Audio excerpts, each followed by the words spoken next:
Hello everyone, দিনটি ছিল আমার বাবার জন্মদিন। তো আমরা জন্মদিনের একদিন আগেই আর কি বাবাকে গিফটগুলো দিয়ে দিচ্ছিলাম, কারণ আমার বাবার 60 বছর পূর্ণ হওয়াতে বাবা এলপিআরে চলে যাবেন। তো লাস্ট ডে ছিল অফিসের, তো আমরা ভেবেছিলাম আগে আগে গিফটটা দিয়ে দিলে বাবা তো 30 তারিখ পরে যেতে পারবে। তো 29 তারিখ রাতে আমরা গিফটটা দিয়ে দিয়েছিলাম। এই তো আমরা গিফটগুলো প্যাকিং করছিলাম।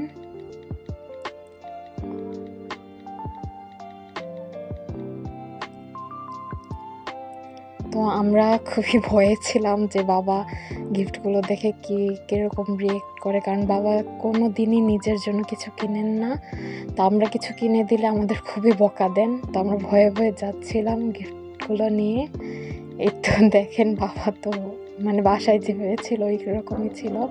তো আমরা ভিডিও করে ফেলেছিলাম, বলা হয়নি আর কি, একটা সারপ্রাইজ দিয়েছিলাম।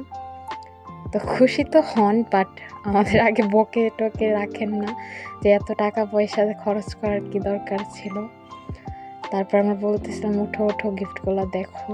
তো এই তো জুতোটা খুলছে। জুতোটা দিয়েছিল আমার সব 3 বোন মিলে, আমরা জুতোটা দিয়েছিল আর আমি শার্টটা দিয়েছিলাম। তো জুতো পরার আগে তো বাবা আগে প্রাইসটা দেখছেন যে কত টাকা খরচ করলো জুতোর পিছনে, আর বকতেছিল এত টাকা দিয়ে কেন জুতাটা কিনলি, ড্রেস কিনলে আমার কি নাই।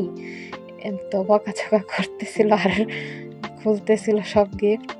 তো আমাকে দেখাচ্ছিল কত রে প্রাইস। তো আমার বাবা তো চশমা ছাড়া দেখেন না, তো এর জন্য আমাদের দেখাচ্ছিল।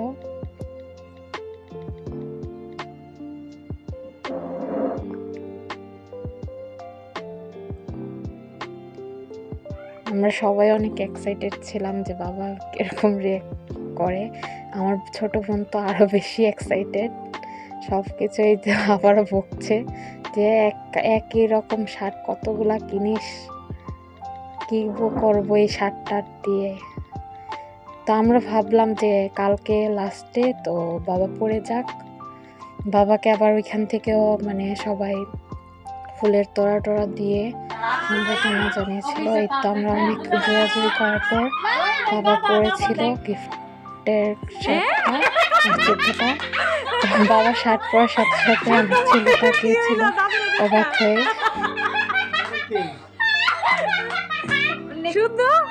কি হইল রে? দাদুরে বেশি সুন্দর লাগে, দাদুরে বেশি সুন্দর লাগে। এই যে 30 মে বাবার কলিগরা বাবাকে ফুল দিয়ে বিদায় দিয়েছিল। এই তো ফুলের তোড়া ছিল, মিষ্টিও খাইয়েছিলেন। তো এই তো বাবা রেডি হয়ে গিয়েছিল বিকেলবেলা কেক কাটার জন্য। তো আমার ছেলেকেও আমি রেডি করে দিয়েছিলাম, মা আর বাবা একসাথে কেক কাটবে, তো এর জন্য সবাইকে রেডি করে দিয়েছিলাম। আমার ছেলে কি খুশি, তো লাফালাফি করছিল। এই তো কেক কেটে নিচ্ছিল সবাই, আমরাও ছিলাম ক্যামেরার ব্যাক সাইডে।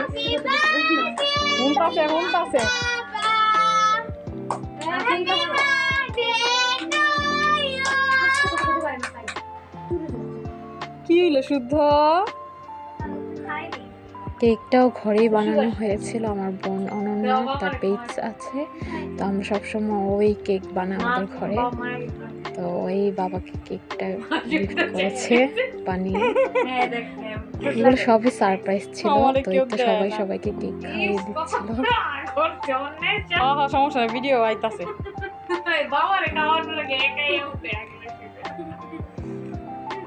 মারা খাওয়া দে, মারে দে।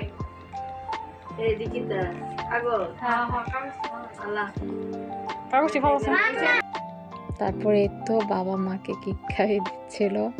কেকটা দারুণ হয়েছিল, ওই দিনের কেকটা অনেক মজা ছিল, ভ্যানিলা ফ্লেভারের কেক বানিয়েছিল। তাছাড়াও দুপুরে আমরা পোলাও আর মাংস ভুনা খেয়েছিলাম, আর বড় বোন রান্না করেছে। রাত্রে খেয়েছিলাম রুটি আর মাংস ভুনা, কোল্ড ড্রিঙ্কস। তো আজ এই পর্যন্ত, সবাই ভালো থাকবেন।